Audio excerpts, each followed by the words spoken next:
మీ సన్నిధికి వచ్చినటువంటి మమ్మల్ని అందరినీ జ్ఞాపకం చేసుకుని ఎలాంటి హృదయంతో మీ సన్నిధికి వచ్చి ఉన్నాము మీరు ఎరిగి ఉన్నారు ప్రభు. హడావిడిగా నాయన ఈ స్థలానికి నేను వచ్చి ఉన్నాను. దయతో నన్ను క్షమించి మీ మాటలు నాకును మా అందరికీ కూడా అర్థమవునట్లుగా సహాయం చేయండి. మీ శిలువ చాటున నన్ను మరుగు చేసి మా అందరికీ కావలసినటువంటి వాక్యమును మీరు అందించమని యేసు నామమున ప్రార్థించి వేడుకొంచున్నాము తండ్రి, ఆమేన్.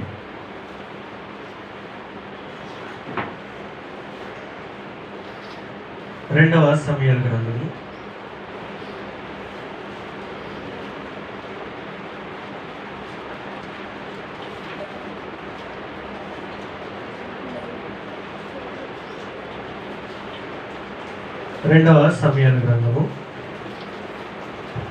15వ అధ్యాయము 30వ వచనం. 2వ సమూయేలు గ్రంథము 15వ అధ్యాయము 30వ వచనం. అయితే దావీదు ఒలీవ చెట్ల కొండ ఎక్కుచు ఏడ్చుచు తల కప్పుకొని పాదరక్షలు లేకుండా కాలి నడకన వెళ్ళెను. అతని యొద్దనున్న జనులందరూ తలలు కప్పుకొని ఏడ్చుచు కొండ ఎక్కిరి. అంతలో ఒకడు వచ్చి అబ్షాలోము చేసిన కుట్రలో అహీతోపేలు చేరి ఉన్నాడని దావీదునకు తెలియజేయగా దావీదు యెహోవా అహీతోపేలు యొక్క ఆలోచనను చెడగొట్టమని ప్రార్థన చేశాను. చాలు. దావీదు ఒలీవ చెట్ల కొండ ఎక్కుతా ఉన్నాడు, ఏడుస్తున్నాడు, తల కప్పుకున్నాడు. తల కప్పుకోవడం అంటే తల మీద ముసుగు వేసుకున్నాడు. కాళ్ళకు చెప్పులు కూడా లేవు, ఏడ్చుకుంటా కొండ ఎక్కుతున్నాడు. తన దగ్గర ఉన్నటువంటి జనులు వారు కూడా దావీదుతో పాటు ఏడ్చుకుంటా కొండెక్కుతా ఉన్నారు.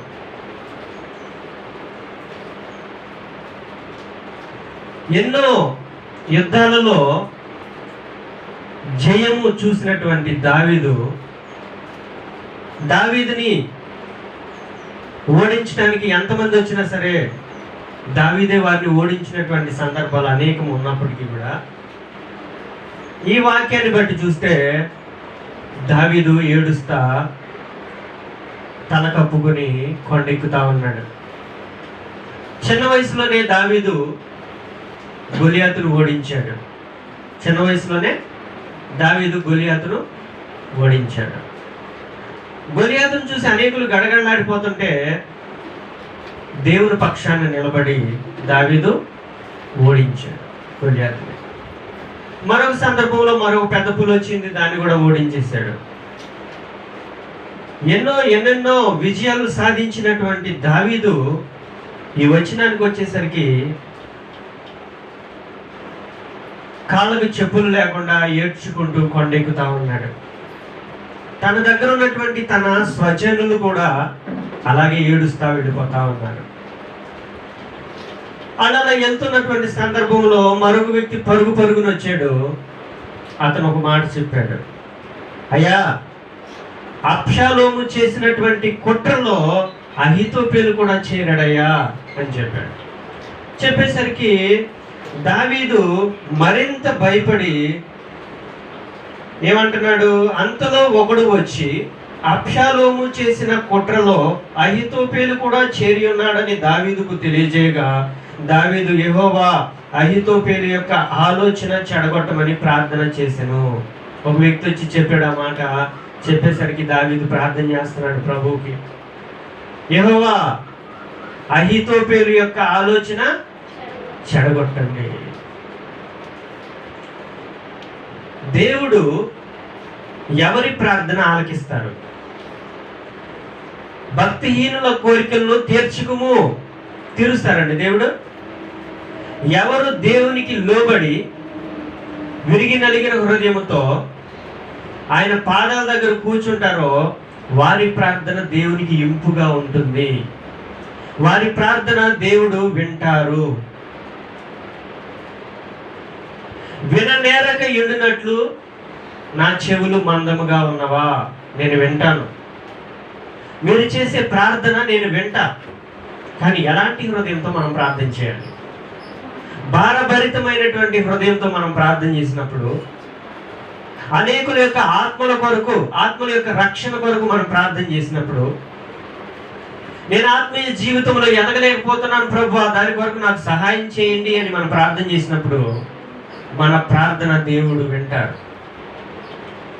అయితే దావీదుని దేవుడు ఏర్పాటు చేసుకున్నారు కాబట్టి దావీదు ప్రార్థన చేస్తా ఉన్నాడు, ప్రభు అయిన యెహోవా అహీతోపేలు యొక్క ఆలోచన చెడగొట్టుము అని ప్రార్థన చేస్తా ఉన్నాడు. అహీతోపేలు అంటే ఎవరు? అహీతోపేలు అంటే ఎవరండి? అమ్మ వింటున్నారా? అహీతోపేలు అంటే ఎవరు? అహీతోపేలు దావీదు మంత్రి. ఎన్నో యుద్ధాలలో దావీదుకు మంచి సలహాలు ఇచ్చినటువంటి వ్యక్తి. దావీదుని దేవుడు ఏర్పాటు చేసుకున్నారు అని నమ్మినటువంటి వ్యక్తి. కానీ అలాంటి వ్యక్తి ఈ సమయంలో ఎలా ఉన్నాడంటే దావీదుకే వ్యతిరేకంగా తన కొడుకుతో ఉన్నాడు. దావీదుకే వ్యతిరేకంగా తన కొడుకుతో ఉన్నాడు. అయితే దావీదు అహీతోపేలును చూసి భయపడిపోతున్నాడు. భయపడి ప్రార్థన చేస్తున్నాడు, అయ్యా అహీతోపేలు యొక్క ఆలోచన చెడగొట్టండి. ఎందుకనంటే అహీతోపేలు చాలా మేధావి. అహీతోపేలు చాలా తెలివి కలిగినటువంటి మంత్రి. అతడు చెప్పినటువంటి సలహాలు తీసుకుంటే యుద్ధములో సులువుగా విజయాన్ని సాధించవచ్చు. అలాంటి మేధావి దావీదు పక్షాన ఉండవలసినటువంటి ఆ మేధావి తన కొడుకు పక్షాన ఉన్నాడు. అందుకని దావీదు మరింత భయపడి ప్రభువా అహీతోపేలు యొక్క ఆలోచన మీరు చెడగొట్టండి అయ్యా అంటున్నాడు. చూడండి, ఇక్కడ దావీదు ఒక మంచి యుద్ధ శూరుడు. దావీదు ఎలాంటి యుద్ధాన్నైనా, యుద్ధంలో ఉన్న విజయాన్ని సాధించగలిగినటువంటి ఒక శూరుడు తల కప్పుకుని పాదరక్షణ లేకుండా కొండెక్కుతున్నాడు. ఎందుకని? యుద్ధం చేయలేక, బలము లేక, ధైర్యము చాలక కాదు, ప్రేమ. యుద్ధములో ఓడించవలసింది ఎవరిని? తన కుమారుణ్ణి ఓడించాలి. అబ్షాలోము తన కుమారుడు. ఆ రాజ్యం అంతటిలో కూడా ఎంతో సౌందర్యం కలిగినటువంటి వ్యక్తి అబ్షాలోము. అలాంటి కుమారుడు దావీదుకి వ్యతిరేకంగా ఉన్నాడు.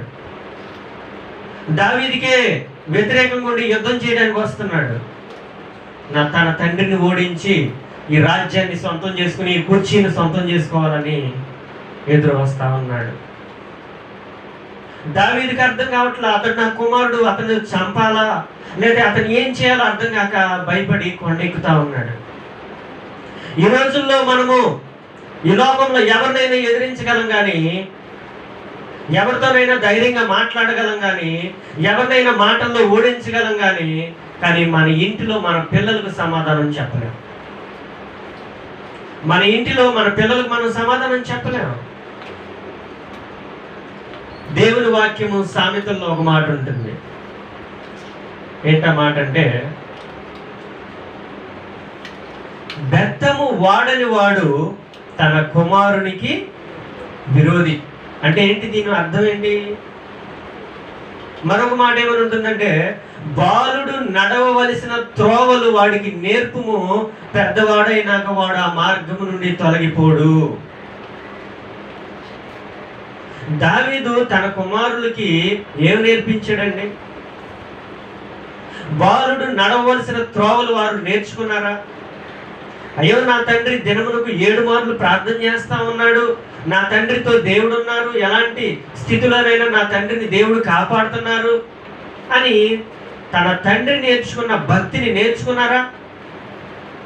అబ్రహాము దేవా, ఇస్సాకు దేవా, యాకోబు దేవా, వీళ్ళకి వంశ పారంపర్యంగా అక్కడ వరకు వచ్చింది. మరి దావీదు దేవుడైనటువంటి యెహోవా మరి అమ్నోనుకి, అబ్షాలోముకి తర్వాత ఉన్నటువంటి బిడ్డలకు సంక్రమించిందా? బాలుడు నడవలసిన త్రోవలు వీరు నేర్చుకోలేదు, తన తండ్రి నేర్పించలేదు. బెత్తము వాడని వాడు తన కుమారునికి విరోధైపోతాడండి. ఈ రోజుల్లో పిల్లలు చేస్తున్నటువంటి అనేక పనులు తల్లిదండ్రులు చూసి సంతోషపడుతున్నారు, కానీ వారిని గద్దించి సరిచేయలేని పరిస్థితి. ఈ పని నువ్వు చేయకూడదు, ఈ మాటలు నువ్వు మాట్లాడకూడదు, ఈ స్థలంలో నువ్వు ఉండకూడదు అని తల్లిదండ్రులు బిడ్డలను గద్దించలేని పరిస్థితి. దావీదు యుద్ధాలు, యుద్ధ వ్యూహాలతోనే తన సమయం గడిచిపోయింది. బిడ్డలను దేవుని మార్గంలో పెంచలేకపోయాడు. ఈ రోజుల్లో మనం భక్తి చేయొచ్చు, మనలో మంచి ఆలోచనలు ఉండొచ్చు, కానీ మన కుటుంబము అంతకంటే ప్రాముఖ్యమైనది. చాలామంది చిన్న బిడ్డలకు విషయాన్ని నేర్పిస్తూ ఉంటారు. మా ఇంటి పక్కన కింద ఒక అక్క ఉన్నారు, ఆమె పేరు సుబ్బులు. ఆమె పిల్లలకి ఏం నేర్పిస్తుంది అంటే బూతులు నేర్పిస్తుంది. తిట్టు, ఆయన్ని తిట్టు, ఈయన్ని తిట్టు, బూతులు నేర్పించి పిల్లవాడు బూతులు మాట్లాడుతుంటే నవ్వుకుంటా ఉంటారు వాళ్ళు. ఏంటండి, ఏమి నేర్పించాలి మనం? చూడండి ఒకసారి సామెతల గ్రంథము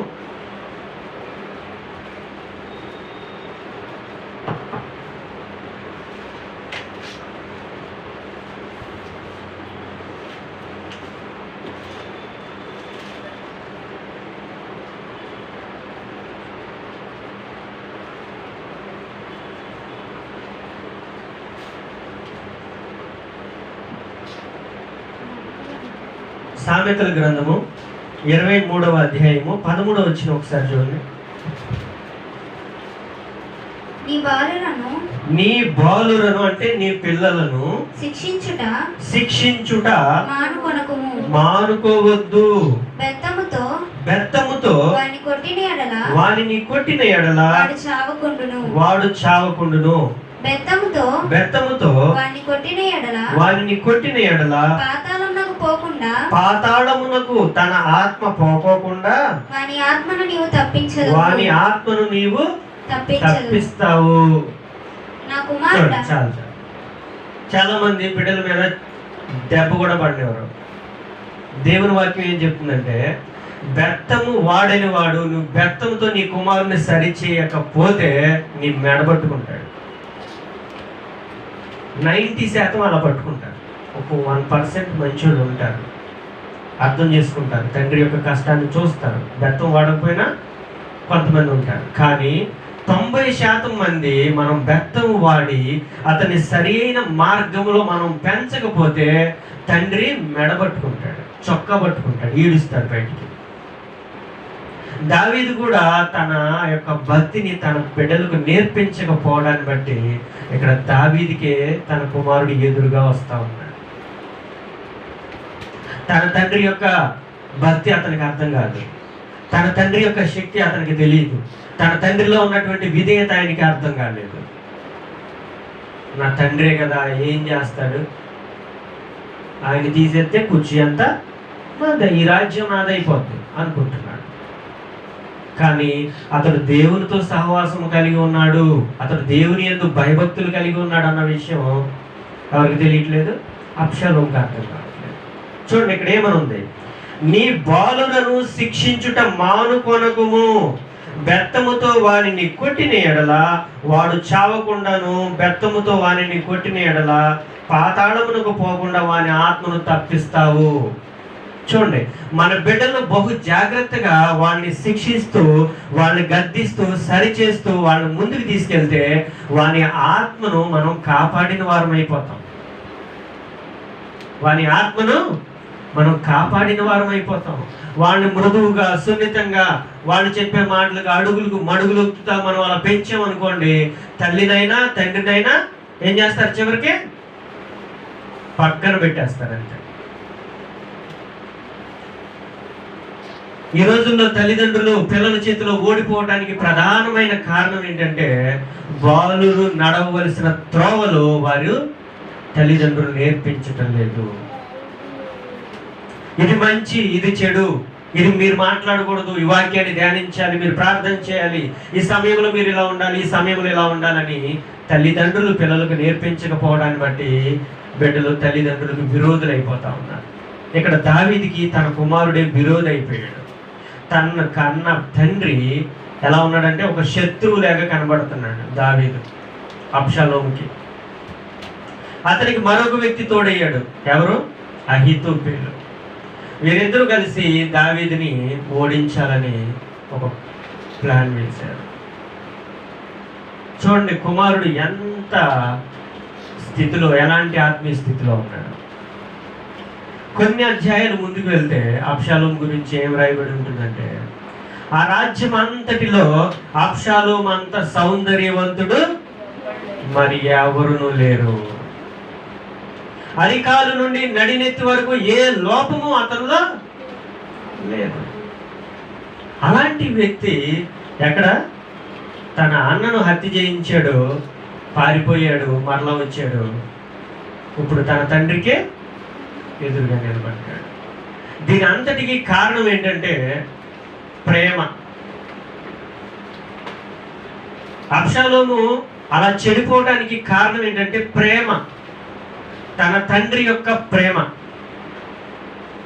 ఎప్పుడైతే అమ్నోనును తన మనుషులు పెట్టి చంపించి పారిపోయాడో అతను పట్టుకుని అతను శిక్షించాడా దావీదు? శిక్షించలా. అయ్యో నా కుమారుడు ఏడి, నా కుమారుడు ఏమైపోయాడు అని దావీదు వెతుకుతున్నాడు అబ్షాలోము.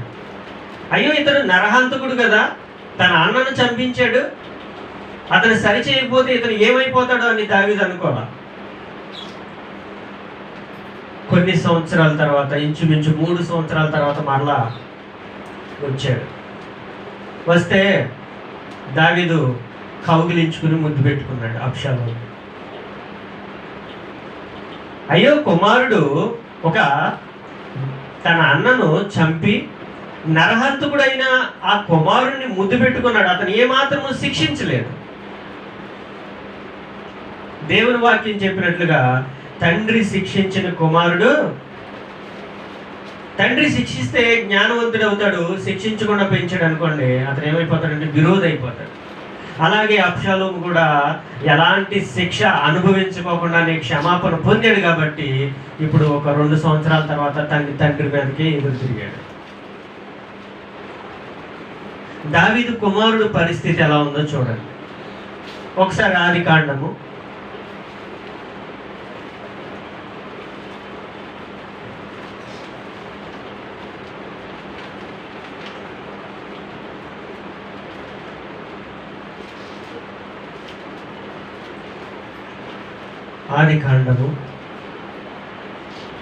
45వ అధ్యాయము. ఆదికాండము 45వ అధ్యాయము 4వ వచనం చదవండి. అంతటా యోసేపు నా దగ్గరకు రండని తన సహోదరులతో చెప్పినప్పుడు వారు అతని దగ్గరకు వచ్చిరి. అప్పుడు అతడు ఐగుప్తునకు వెళ్ళినట్లు మీరు అమ్మివేసిన మీ సహోదరుడైన యోసేపును నేనే అయినను నేను ఇక్కడికి వచ్చినట్లు మీరు నన్ను అమ్మివేసినందుకు దుఃఖపడకుడి. అది మీకు సంతాపము పుట్టనీయకుడి. ప్రాణరక్షణ కొరకు దేవుడు మీకు ముందుగా నన్ను పంపెను. తర్వాత 9వ వచనం చదువు. మీరు త్వరగా నా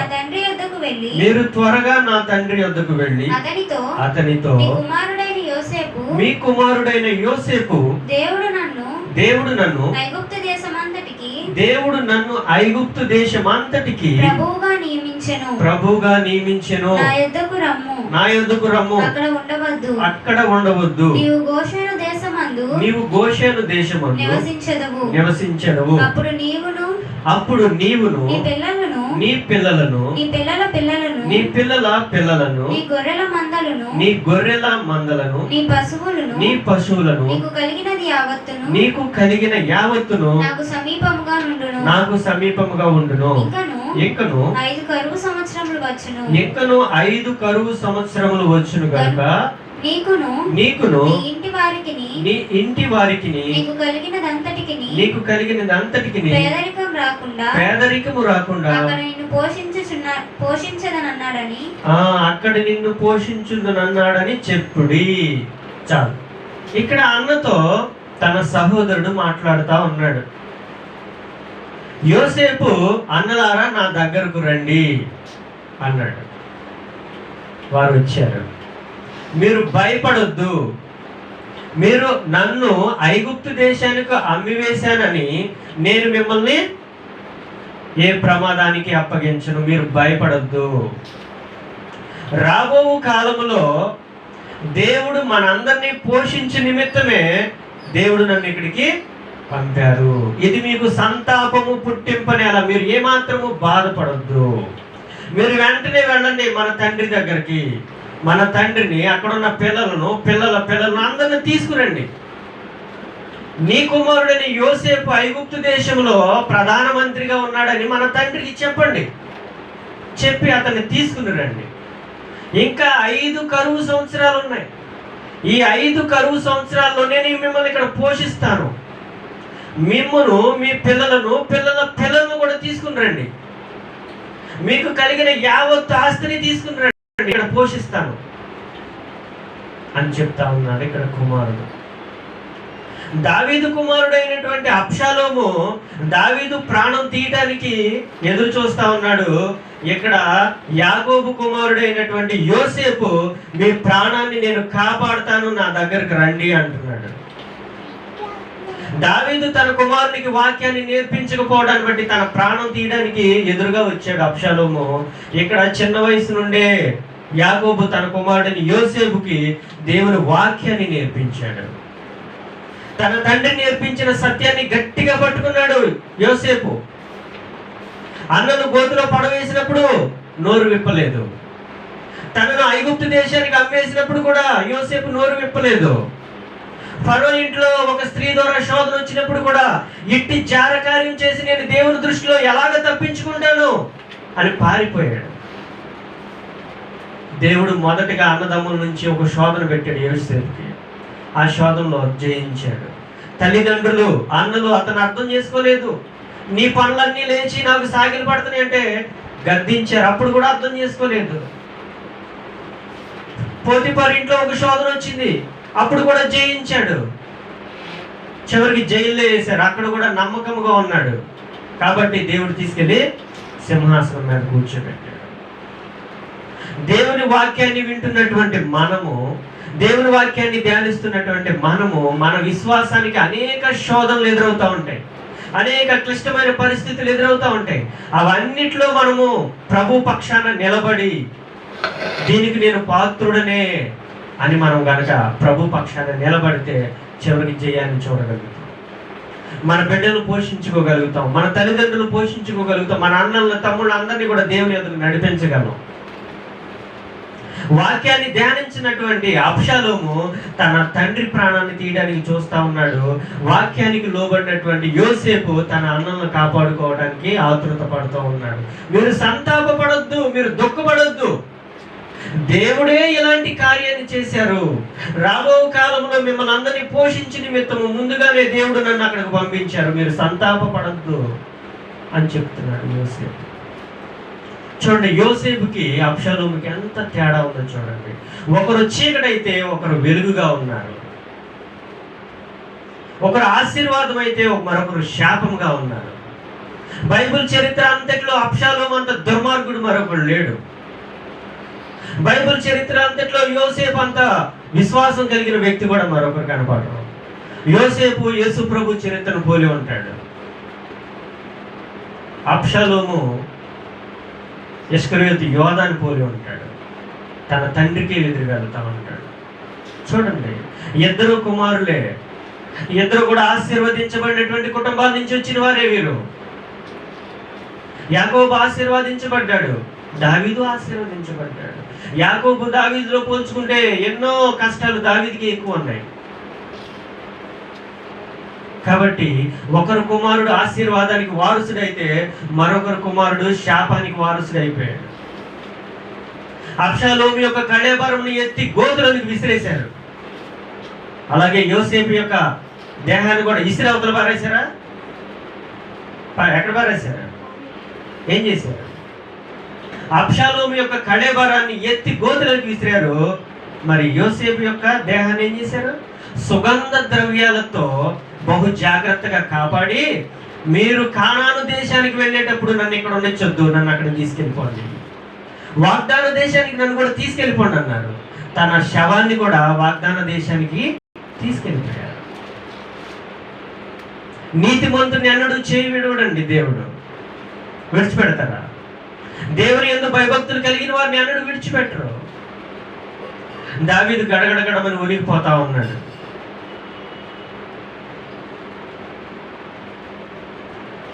ఒక్కసారి 2వ రాజుల గ్రంథం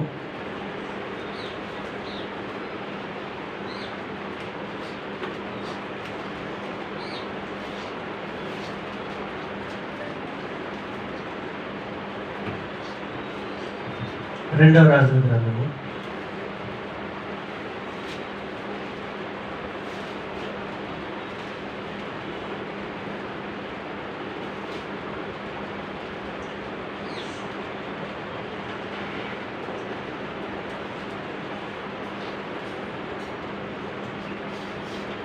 6వ అధ్యాయము 13వ వచనం. అందుకు రాజు మేము మనుషులను పంపి అతనిని తెప్పించినట్లు నీవు వెళ్ళి అతడుండు చోటు చూచి రమ్ము అను సెలవీయగా అతడు దోతానులో ఉన్నాడని వర్తమానము వచ్చెను.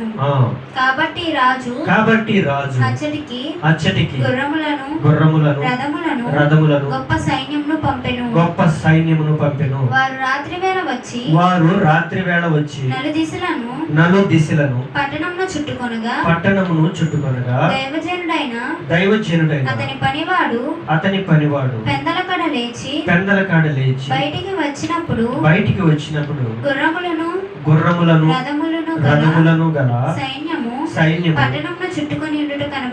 పట్టణమును చుట్టుకొని ఉండుట కనబడెను. అంతటా అతని పనివాడు అయ్యా నా ఏలినవాడా మనము ఏమి చేయదమని ఆ దైవజనునితో అనగా అతడు భయపడవద్దు, మన పక్షమున ఉన్నవారు వారికంటే అధికులై ఉన్నారని చెప్పి యెహోవా వీడు చూచినట్లు దయచేసి వీని కండ్లను తెరవమని ఎలీషా ప్రార్థన చేయగా యెహోవా ఆ పనివాని కండ్లను తెరవజేసెను గనుక వాడు ఎలీషా చుట్టూను పర్వతము అగ్ని గుర్రముల చేతను రథముల చేతను నిండి ఉండట చూచెను. చాలు. ఇక్కడ నేను చెప్పే మాటలు ఏంటంటే, మన పక్షమున ఉన్నవారు వారికంటే అధికులై ఉన్నారు.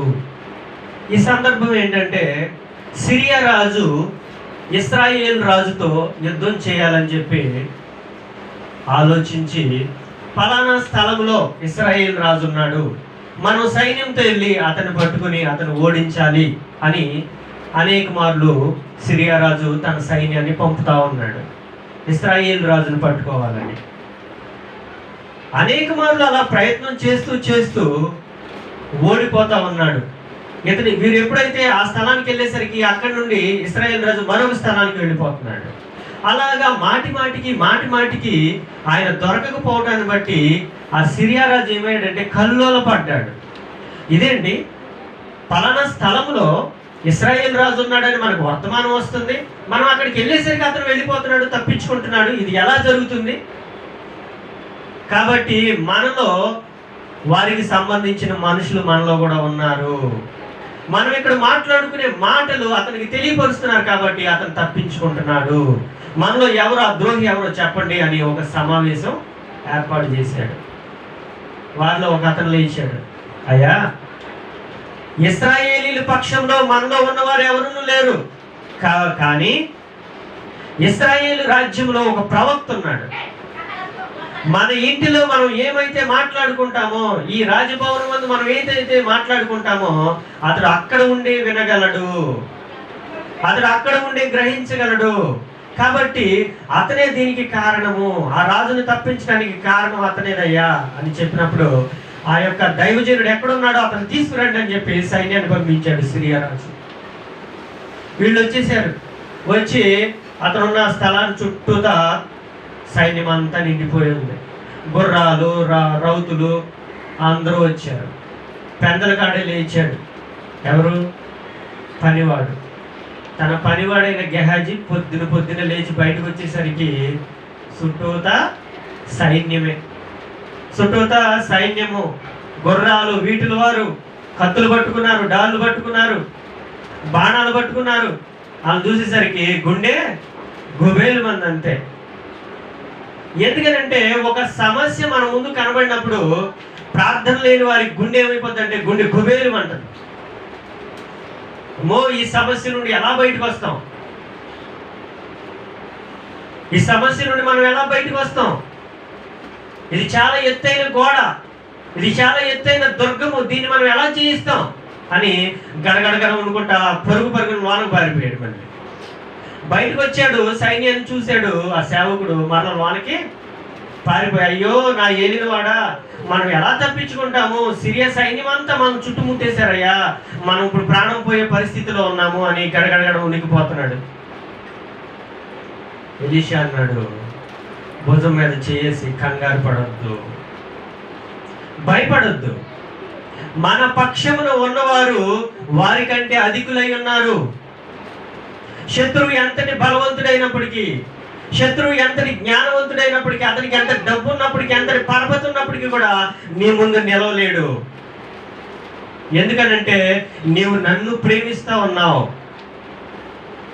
నీవు నన్ను కోరుకుంటా ఉన్నావు, నన్ను అంగీకరించావు. కాబట్టి శత్రువు నువ్వు ఎంతటి బలవంతుడైనా సరే నీ ముందు నిలవలేడు. నువ్వు కంగారు పడద్దు. ప్రభు అయిన యెహోవా వీని కళ్ళు తెరవచేయండి అని ప్రార్థన చేయగానే దేవుడు ఆ యొక్క శిష్యుడి యొక్క కళ్ళు తెరవజేసినప్పుడు ఆ శిష్యుడు కళ్ళు తెరవబడి ఆ చుట్టూ ప్రక్కల ఆ పర్వతం చుట్టూ, ఎలీషా చుట్టూ అగ్ని రథములు, అగ్ని గుర్రములు, సైన్యము, విస్తారమైనటువంటి దేవుని సైన్యం కనపడింది. దేవుని వాక్యంలో ఒక మాట ఉంటుంది, నిన్ను కాపాడువాడు కొనుకుడు నిద్రపోడు. ఎందుకు నిన్ను కాపాడాలి? ఎందుకనంటే నీవు దేవుణ్ణి ప్రేమిస్తా ఉన్నావు, దేవుడు నిన్ను కోరుకుంటా ఉన్నారు, నిన్ను ఒక పని కొరకు దేవుడు ఎంపిక చేసుకున్నారు. ఆ పని కొరకు దేవుడు నిన్ను కాపాడుతారు. ఆయన ప్రేమించే మనసు నీలో ఉంటే ఆయన నిన్ను కాపాడుతారు. ఆయన పని చేయాలనే మనసు నీలో ఉంటే ఆయన నిన్ను కాపాడుతారు. ఎలాంటి ఘోర పరిస్థితుల్లోనైనా, ఎలాంటి ప్రమాదకరమైన స్థితిలో నువ్వు ఇరుక్కున్నప్పటికీ కూడా దేవుడు నిన్ను తప్పిస్తాడు. విశాలమైన సైన్యం చుట్టుముట్టింది ఎలీషా చుట్టూను, కానీ ఎలీషా భయపడట్లా. ప్రార్థన చేశాడు, ప్రభువా వీని కళ్ళు తెరవచేయండి. ఎప్పుడైతే ఎలీషా ప్రార్థన చేశాడో ఆ కళ్ళు తెరవబడి దేవుని యొక్క విస్తారమైన సైన్యం కనపడింది. ఈరోజు నీవు, నేను కానీ ఎలాంటి క్లిష్ట పరిస్థితుల్లో ఉన్నప్పటికీ మనం ప్రార్థన చేస్తే దేవుని యొక్క సమూహాన్ని మనం చూడగలం, దేవుని యొక్క కాపుదలను మనం చూడగలం, దేవుని యొక్క వాక్కును మనం చూడగలం. ఇక్కడ దావీదు మీదకి తన కుమారుడు, అదే విధంగా అబ్షాలోము కూడా చేసిన కుట్రలో చేరాడు. అబ్షాలోము చూసి దావీదు గడగడ వణికిపోతున్నాడు. ఎందుకంటే దావీదు, అబ్షాలోము చాలా తెలివి కలిగిన వాడు, చాలా జ్ఞానవంతుడు. అతను వేసిన ప్లాన్లు ఆచరణలో పెడితే దావీదు ఓడిపోతాడు. అలాంటి మేధావి దావీదు పక్షాన ఉంటే బాగుండేది, కానీ తన కుమారుని పక్షాన ఉన్నాడు. నువ్వు అసత్యంలో నిలబడితే దేవుడు నిన్ను కాపాడలేడు. నువ్వు దుర్మార్గులతో చేయగలిగితే నిన్ను దేవుడు కాపాడలేడు. నువ్వు ఎంత మేధావైనా నీ అక్కడ మేధాశక్తి అక్కడ పనికిరాదు. నువ్వు ఎంత జ్ఞానవంతుడైనా ఆ జ్ఞానం నువ్వు అధర్మ పక్షాన్ని నిలబడితే నిలవదు. నువ్వు దేవుని పక్షాన్ని నిలిచి ప్రభువా నేను వట్టివాడినయ్యా, నా దగ్గర ఏమి లేదంటే నిన్ను మహా జ్ఞానవంతుడిగా చేస్తాను. యెహోవా యందు భయభక్తులు కలిగి ఉన్నట్టు ఏ జ్ఞానమునకు మూలము. ఒక వ్యక్తిని జ్ఞానవంతుడు అని చెప్పాలి అంటే అతను భయభక్తులు కలిగి ఉండాలి దేవుని యందు. చూడండి, ఎంతటి బలవంతుడైనా ఎంతటి జ్ఞానవంతుడైనా దేవుని విడిచి పక్కకు వెళితే అతని బలము శూన్యమే, అతని జ్ఞానము వట్టిదే. నువ్వు జ్ఞానవంతుడు నువ్వు అనుకుంటున్నావేమో, నువ్వు వెర్రివాడా అంటున్నాడు దేవుడు. నువ్వు నా పాదాల దగ్గర కూర్చుని నన్ను అడిగి నా యందు భయభక్తులు కలిగి ఉంటేనే నువ్వు జ్ఞానవంతుడు. ఈ లోకంలో చాలా మంది జ్ఞానవంతులు ఉన్నారు, కానీ దేవుని అంగీకరించిన చాలా మంది జ్ఞానవంతులు ఉన్నారు, కానీ దేవుని దృష్టిలో వారి జ్ఞానము వెర్రితనమే. లోకము వారిని జ్ఞానవంతులుగా పిలుస్తుంది, కానీ దేవుని వాక్యం పిలుస్తుందా? వట్టివాడా, వెర్రివాడు నువ్వు. నేను నీ కొరకు పెట్టినటువంటి ప్రాణాన్ని రక్తాన్ని నీ కొరకు దారిపోసాను, దాన్ని నువ్వు తెలుసుకోలేకపోయావు. అనవసరమైన విషయాలన్నీ తెలుసుకున్నావు, కానీ అవసరమైన దాన్ని తెలుసుకోలేకపోయావు. చూడండి, ఎలీషా భయపడలేదు. ఎందుకనంటే మన పక్షమున ఉన్నవారు వారికంటే అధికులు. అహీతోపెలు మేధావే, అబ్షాలోము కూడా మంచి బలవంతుడే, కానీ దావీదు పక్షాన్ని ఎవరున్నారు? దేవుడు ఉన్నారు. అహీతోపెలు యొక్క ఆలోచన చెడగొట్టుము అని ప్రార్థన చేస్తున్నారు దేవుడు. మరి దేవుడు ఏం చేశారు అక్కడ చూడండి. సమూయేలు గ్రంథం రండి, మళ్ళీ 2వ సమూయేలు గ్రంథము 15వ అధ్యాయం దగ్గరలో ఉంది చూడండి. 17వ అధ్యాయం. అబ్షాలోము చేసిన కుట్రలో అహీతోపెలు చేరాడు కదా. అహీతోపెలు ఒక సలహా ఇస్తున్నాడు 17వ అధ్యాయంలో. 17వ అధ్యాయం మొదటి వచనం చదువుతున్నాను చూడండి, చదవండి. యూదా రాజైన సమూయేలు 2వ గ్రంథము 17వ అధ్యాయం. సమూయేలుకు రాసిన 2వ గ్రంథము, లేకపోతే సమూయేలు 2వ గ్రంథము 17వ అధ్యాయము మొదటి వచనం.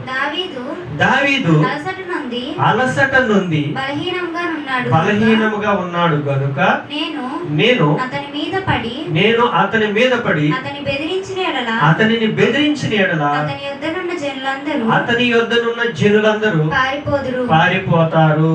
రాజును మాత్రము హతము చేసి జనులందరినీ నీ తట్టు త్రిప్పెదను. చాలు. ఇక్కడ అహీతోపెలు ఒక మంచి సలహా ఇచ్చాడు అబ్షాలోముకి. ఏమన్నాడంటే, నీ తండ్రి అలసటగా ఉన్నాడు, నీ తండ్రి బలహీనంగా ఉన్నాడు, ఏడుస్తున్నాడు, పాదరక్షణ లేకుండా ఏడ్చుకుండా కొండెక్కుతున్నాడు. కాబట్టి ఈ సమయంలో కొద్ది మంది సైన్యాన్ని నాతో కూడా పంపితే నేను ఆ సైన్యంతో నీ తండ్రి మీద యుద్ధం చేస్తాను, నీ తండ్రిని మాత్రమే నేను చంపేస్తాను, జనులందరినీ కూడా నీ వైపు త్రిప్పుతాను, ఇక రాజు నువ్వే, ఇది మంచి సమయము, ఇది యుద్ధం చేసే సమయము అని అబ్షాలోముకి అహీతోపెలు సలహా ఇచ్చాడు. మరి అక్కడ దావీదేమో ప్రార్థన చేస్తున్నాడు, అహీతోపెలు యొక్క ఆలోచన చెడగొట్టండి అంటున్నాడు, కానీ ఇక్కడ ఆలోచన ఇచ్చాడు. మరి దేవుడు ఏం చేశారు ఒకసారి చూడండి, కింద 7వ వచనం. హూషై అబ్షాలోముతో ఇట్లా నేను ఈసారి అహీతోపెలు చెప్పిన ఆలోచన మంచిది కాదు. నీ తండ్రి అతని పక్షమునున్నవారు మహాబలాఢ్యులు. చాలు, కింద 10వ వచనం. ఇక్కడ నీ తండ్రి మహాబలాఢ్యుడనియు అతని పక్షమున ఉన్నవారు ధైర్యవంతులనియు ఇశ్రాయేలీలు అందరూ ఎరుగుదురు గనుక సింహపు గుండె వంటి గుండె గలవారు సైతము దిగులొందుదురు. కాబట్టి నా ఆలోచన ఏమనగా దాని నుండి బెయేర్షెబా వరకు లెక్కకు సముద్రపు ఇసుకరేణులంతా విస్తారముగా ఇశ్రాయేలీలు అందరినీ నలుదిశల నుండి నీ యొద్దకు సమకూర్చి నీవు స్వయముగా యుద్ధమునకు పోవాలి. చాలు. అక్కడ అబ్షాలోము ఏం చెప్తా ఉన్నాడంటే, నీ తండ్రి దిగులుగా ఉన్నాడు, నీ తండ్రి అలసటగా ఉన్నాడు, అతడు చాలా బాధపడుతున్నాడు, అతడు ఏడుస్తున్నాడు, కాళ్ళకు చెప్పులు కూడా లేవు, ఏడ్చుకుంటా కొండెక్కుతున్నాడు. కాబట్టి ఇప్పుడు కొద్ది మందిని తీసుకెళ్ళినా నీ తండ్రిని ఓడించేయచ్చు అని ఒక సలహా చెప్పాడు అబ్షాలోముకి అహీతోపెలు. కానీ ఇక్కడ హూషై వచ్చాడు. దావీదు చేసినటువంటి ప్రార్థన బట్టి దేవుడు ఒక దూతను పంపారు, అక్కడికి వాళ్ళ సైన్యంలోకి పంపారు. దేవుడు పంపిన దూత ఎవరంటే హూషై. ఇతడు చెప్తా ఉన్నాడు ఒక సలహా, ఈసారి అహీతోపెలు చెప్పిన ఆలోచన మంచిది కాదు. నీ తండ్రి మహాబలాఢ్యుడు, తనతో ఉన్నవారు కూడా చాలా బలవంతులు, సింహపు గుండె వంటి గుండె కలివారు కూడా నీ తండ్రి ముందు నిలవలేరు. మనం ఇప్పుడు యుద్ధం చేయకూడదు. ఒక వ్యక్తి ఏమంటున్నాడంటే ఇప్పుడు బలహీనంగా ఉన్నాడు, ఇప్పుడు యుద్ధం చేద్దాం అంటాడు. మరొక వ్యక్తి ఏమంటున్నాడంటే ఇప్పుడు యుద్ధం చేయకూడదు అంటున్నాడు. దాని నుండి బెయేర్షెబా వరకు విస్తారమైన సైన్యాన్ని మనం సమకూర్చుకోవాలి, మన బలం చాలదు, మనం ఇప్పుడు యుద్ధం చేయకూడదు అంటున్నాడు. కాబట్టి దేవుడు హూషైని పంపించి అతని ఆలోచన, అహీతోపెలు ఆలోచన చెడగొట్టారు. కాబట్టి దావీదు బ్రతికాడు అన్నమాట. అహీతోపెలు యొక్క ఆలోచన ఆచరణలో పెడితే అప్పుడు యుద్ధం జరిగితే ఇక దావీదు లేనట్టే. దావీదు భక్తిహీనుల కోరికలు తీర్చరు. కాబట్టి దావీదు యొక్క ప్రార్థనను దేవుడు ఆలకించి ఒక దూతను పంపి ఆ యుద్ధాన్ని ఆపేశారు. చివరికి ఏమయ్యారండి అహీతోపెలు ఏమయ్యాడు చివరికి? ఒకసారి 23వ వచనం, 17వ అధ్యాయము 23వ వచనం. అహీతోపెలు తాను చెప్పిన ఆలోచన జరగకపోవుట చూచి గాడిదకు గంత కట్టి ఎక్కి తన ఊరనున్న తన ఇంటికి పోయి తన ఇల్లు చక్కబెట్టుకుని ఉరిపోసుకుని చనిపోయిను. జనులు అతని తండ్రి సమాధి యందు అతనిని పాతిపెట్టారు. చూసారా ఏమయ్యాడండి? దేవుని యొక్క సేవకుడైనటువంటి దావీదుకి వెళ్ళాడు ఎదురు, తన కుమారుడికి సహాయంగా ఇతను వెళ్ళాడు ఎదురుగా. కానీ ఏమైంది? దేవుని పక్షాన ఉన్నటువంటి వారికి మనం ఎదురు వెళ్ళినా, దేవునికి ఎదురు వెళ్ళినా, దేవుని వాక్యానికి వ్యతిరేకంగా మనం నడిచినా మన పని ఏమవుద్దంటే చివరికి ఎందుకు పనికి రాకుండా అయిపోతుంది. దావీదు దినమునకు 7 మార్లు ప్రార్థన చేస్తాడు, కానీ అబ్షాలోము ప్రార్థన చేస్తాడా? చేయడు. భక్తిపరుడైనటువంటి తండ్రికి భక్తిహీనుడైనటువంటి కుమారుడు, అలాంటి భక్తిహీనుడైనటువంటి కుమారుడికి ఈ యొక్క అహీతోపెలు సహాయం. అహీతోపెలు గొప్పవాడే, మంచి మేధావే, కానీ ఎక్కడున్నాడు? అధర్మ పక్షాన ఉన్నాడు. దేవునికి వ్యతిరేకమైన కార్యాలు చేసే వ్యక్తితో చేతులు కలిపాడు. నీ జ్ఞానము చిన్నదైనప్పటికీ, నీ బలము చిన్నదైనప్పటికీ, నువ్వు దేవుని యందు భయభక్తులు కలిగిన వారితో నువ్వు కలిస్తే నువ్వు ఇంకా బలవంతుడు అవుతావు. నీ జ్ఞానం కొద్దిదే అవ్వచ్చు, అయినప్పటికీ నువ్వు దేవుని వెతికే మనసుంటే నీ జ్ఞానం ఇంకా విస్తారం అవుతుంది. నీ బలము చిన్నదైనప్పటికీ నీవు మహాబలాఢ్యుడు అవుతావు. దేవుని పక్షాన నువ్వు నిలబడితే దేవుని కార్యాలు ఇక్కడ జరగాలి, దేవుని రాజ్యం ఇక్కడ కట్టబడాలి, దేవుని రాజ్యంలో నేను ఎంతో కొంత పని చేయాలనే మనసు నీలో ఉంటే నువ్వు బలవంతుడు అవుతావు. అంతేగాని దేవుని రాజ్యం కట్టబడకుండా ఆటంకకరంగా నేను నిలబడితే చివరికి ఏమైపోతానంటే నా గతి అధోగతి పదైపోతుంది. వెళ్ళాడు, తన ఇంటికి వెళ్ళాడు, తన ఇల్లు చక్కబెట్టుకున్నాడు, ఊరు పోసుకున్నాడు, చచ్చిపోయాడు. ఎందుకని? దావీదు ఏం చంపలా, తనంతట తానే చనిపోయాడు. ఆ సమయంలో దావీదును ఓడించకపోతే దావీదు తప్పకుండా అందరినీ ఓడిస్తాడని అతనికి తెలుసు. ఆ సమయంలో దావీదును ఓడించకపోతే ఎప్పటికైనా దావీదు నన్ను చంపుతాడు అని తనకు తానే చచ్చిపోయాడు. చూడండి, భక్తిహీనుల కోరికలు దేవుడు తీర్చడు. కాబట్టి ఇక్కడ అహీతోపెలు ఊరు పోసుకుని చనిపోయాడు. అక్కడ అబ్షాలోము పరిస్థితి ఎలా ఉంది చూడండి.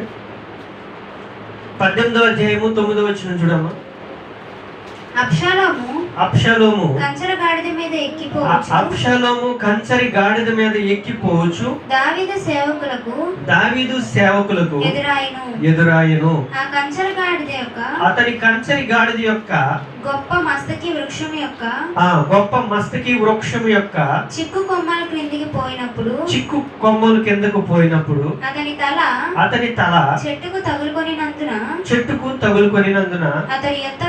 అతడు ఎత్తబడి ఆకాశమునకును భూమికి మధ్యను వేలాడుచుండగా అతని కిందనున్న కంచర గాడిద సాగిపోయింది. చాలు చూడండి, యుద్ధానికి వెళ్ళాడు అబ్షాలోము. ఒక మస్తకి వృక్షం కిందకి వెళ్ళిందంట అతని గాడిద. ఇతను జుట్టు బాగా పెంచుకుంటాడుగా అబ్షాలోము. తన జుట్టు ఏమైంది? ఆ మస్తకి వృక్షం యొక్క కొమ్మలకు చిక్కుపోయింది. గాడిద వెళ్ళిపోయింది, తలేమో పైన చిక్కుపోయింది. ఏం చేస్తున్నాడు? పైనుంచి కిందకి వేలాడుతున్నాడు. ఆకాశానికి భూమికి మధ్యలో వేలాడుతున్నాడు. దావీదు సేవకులకు దొరికాడు.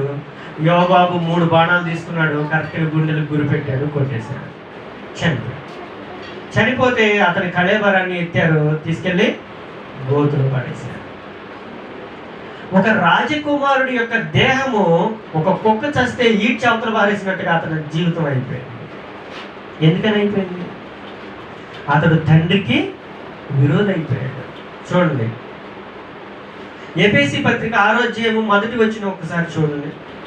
అతని జీవితము అంత కుక్కల చింపిన విస్తరాలే ఎందుకు అయిపోయింది చూడండి, అక్కడ రాయబడి ఉంది. ఒక్క నిమిషం దీని కూడా తీసుకున్నాను. పిల్లలారా ప్రభునందు మీ తల్లిదండ్రులకు విధేయులయుండుడి, ఇది ధర్మమే.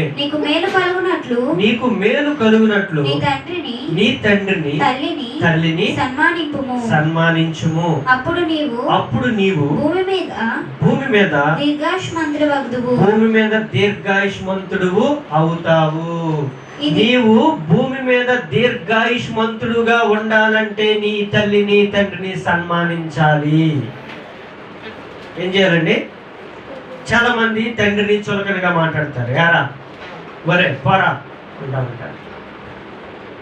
చిన్నప్పుడు నిన్ను ఎత్తుకుని పెంచాడు, నీకు అన్నం తినిపించాడు, నిన్ను స్కూల్లో చేర్పించాడు. నువ్వు ఎక్కడ నడిస్తే కాలుకు దెబ్బలు తగులుతాయని నేను భుజాల మీద మోసుకుంటా వెళ్ళినటువంటి తండ్రిని చాలా మంది చాలా చులకనగా మాట్లాడుతూ ఉంటారు.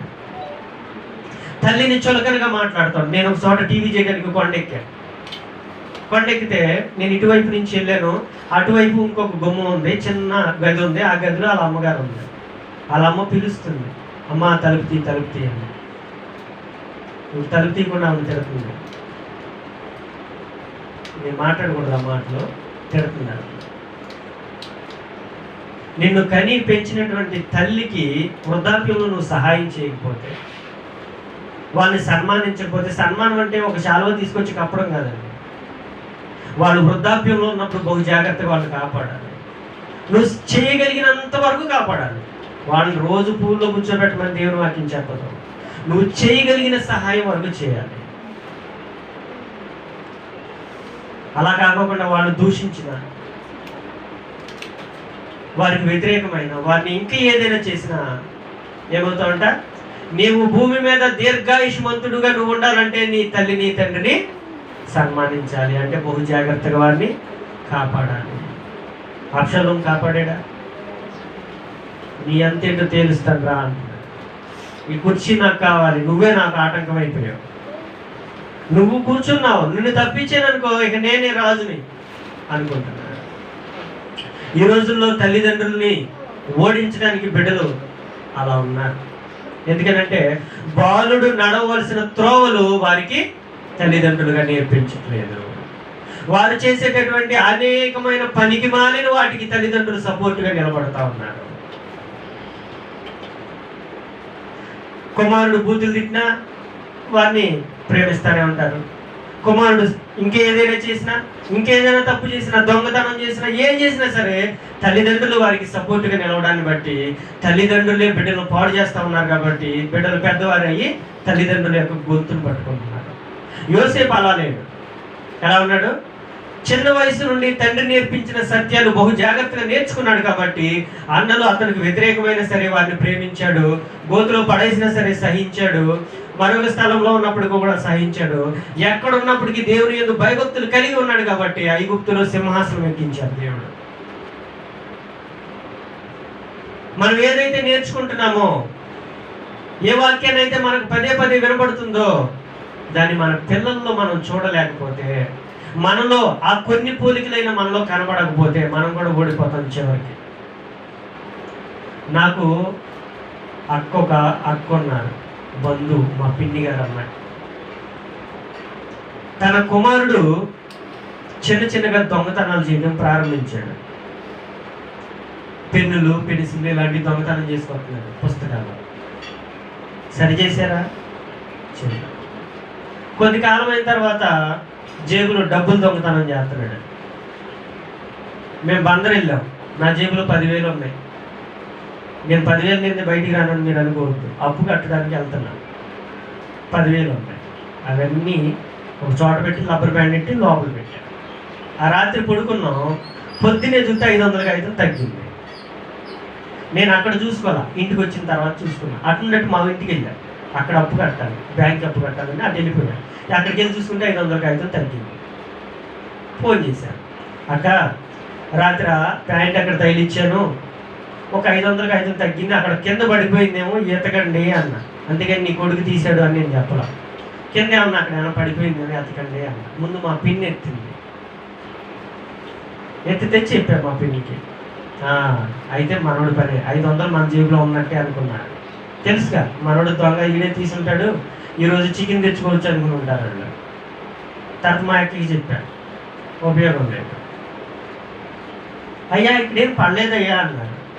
అయ్యా వీడు తీసేయడానికి తీసిచ్చారా? అయిపోయింది. మొన్న ఈ మధ్య కరోనా సమయంలో నేను ఇంట్లో పడుకున్నా, 2,000 ఉన్నాయి. పిల్లలే వచ్చాడు, పర్సు అక్కడే ఉంది, 2,000 తీసుకుని వెళ్ళిపోయాడు. నేను బయటికి వెళ్తుంటే చూసా, ఏంటమ్మా అన్న. మా మంచినీళ్ళు తాగుదామని వచ్చాను అన్నాడు. సరే తాగు అన్న. వెళ్ళిపోయాడు. వెళ్ళిపోయిన తర్వాత అరగంట తర్వాత చూసుకుంటే గుండు గుబేలు ఉంది, 2,000. కరోనా సమయంలో నా పిల్లలు, నా భార్య అక్కడ ఉన్నారు. ఎక్కడ? మా అత్తగారింటి దగ్గర. మాధవి పనికి వెళ్తుంది, నా భార్య కూడా పనికి వెళ్తుంది. ఎందుకని? మేము డ్వాక్రా కట్టాలి. నేను ఇక్కడ ఉన్నా. ఏదో అక్కడికి భయంగానే అక్కడక్కడ పనిచేసి ఒక 2,000 సంపాదిస్తే ఈయన కొట్టుకుపోయాడు. ఫోన్ చేశాను, మా బావ ఎత్తాడు. బావా అబ్బాయి వచ్చాడు ఇందాక మన ఇంటికి, నా జేబులో 2,000 లేవు, వచ్చాడా అన్నాడు. మా బావకి తెలిసి దొంగ. మా బావ ఒప్పుకోడు. మా అక్కకి చెప్పాడు, అక్క నీతో పని ఉంది, నేను వస్తున్నాను అని పైకి వెళ్ళాను. పైకి వెళ్ళేసరికి మా అక్కకి అర్థమైపోయింది, ఇది దొంగతనం చేశాడు. చెప్పా, అక్క ఇలా 2,000 లేవు. ఏమన్నా ఈ అబ్బాయి అసలు ఏమి ఇలాంటి పనులు ఏం చేయట్లేదయ్యా, మొన్న ఎప్పుడో తిట్టాను నేను అంటుంది. మనం తిట్టానయ్యా, అప్పటి నుండి ఎక్కడ దొంగతనాలు చేయట్లేదు అంటుంది. ఇప్పుడు తల్లిని తండ్రిని తన్నే స్థాయికి వచ్చాడు. తల్లిని తండ్రిని మా బావ గద్దిస్తే మా యొక్క ఒప్పుకోల, ఆయన నోరు మూపించింది. ఇప్పుడు తండ్రిని తంతున్నాడు, తల్లిని కూడా నోరెత్తారో మామూలుగా ఉండదు, అలా తయారైంది. చూడండి, తోటకూర తెచ్చినప్పుడే కర్రతో ఆయన శిక్షిస్తే మరి తెస్తాడా? ఒకసారి మా ఫ్రెండ్స్ నేను కలిసి ఆ రోజు సెలవు, ఊరంతా తిరిగి నేరేడు చెట్టు దగ్గరికి వెళ్ళాం. నేరేడికాయలు ఎన్ని ఉంటాయి, నేరేడికాయలతో కడుపు నిండదుగా. ఏదో అక్కడోటి దొరికితే తిన్నాం. మంచినీళ్ళు దాహంగా ఉంది బాగా, మధ్యాహ్నం అయిపోయింది. ఏం చేయాలో తెలియక కొబ్బరి చెట్టు ఉంటే కొబ్బరి చెట్టు ఎక్కి కాయలు కోసేసాం. చిన్న చెట్టు కోసేసి పొలంతో పొడుచుకుని తాగుతుంటే ఈలోపు ఆ చెట్టు ఆయన వచ్చాడు. చూసేసరికి మమ్మల్ని అందరూ చూసేసరికి మేము పారిపోయాం. తెల్లారి పొద్దున్నే మా ఇంటికి వచ్చి మా అమ్మతో చెప్పేసాం, ఇదిగో మీ అబ్బాయి, ఆ అబ్బాయి వీళ్ళందరూ కలిసి మా చెట్టు కొబ్బరి పండాలు తీసేసి పొడుచుకుని తాగుతున్నారు అని చెప్పేసి వెళ్ళిపోయాడు. నేను అప్పుడే వచ్చాను. వస్తే మా అమ్మ చొక్కా పట్టుకుని కర్ర పట్టుకుని కొట్టో కొట్టేసింది. మామూలుగా కాదు, మా నాన్న కొట్టడు కాదు. నన్ను ఎరగొట్టేసింది. నాకు మా అమ్మ అంటే ఇప్పటికీ భయం. ఇప్పుడు మా అమ్మ బలహీనరాలు, మనసులో లగలేని పరిస్థితి, కానీ ఆ భయం ఇప్పటికీ ఉంది నాకు. ఎందుకనంటే మన బిడ్డను మనం శిక్షించాలి. ఎందుకు? వాళ్ళ ఆత్మ పాతాళంలోకి వెళ్ళకోకుండా మనం శిక్షించి సరిచేయాలి.